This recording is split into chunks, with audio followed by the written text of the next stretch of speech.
ததீசி முனிவர் அதர்வண வேதத்தை எழுதிய அதர்வண மகரிஷிக்கும் சாந்தினி தேவிக்கும் மகனாகப் பிறந்தவர் ததீசி முனிவர்.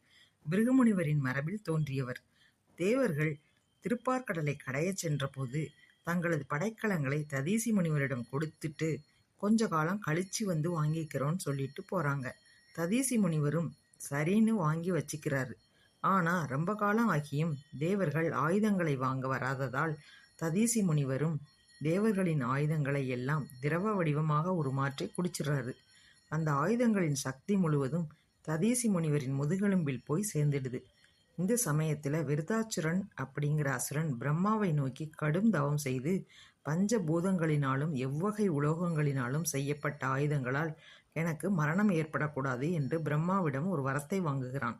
அதன் பிறகு அவன் செய்யும் கொடுஞ்செயல்களை தாங்க முடியாமல் தேவர்கள் அனைவரும் சிவனை வேண்ட, சிவன் ததீசி முனிவரை போய் பாருங்க, அவர் இதற்கு வழி சொல்லுவாருன்னு சொல்றாரு.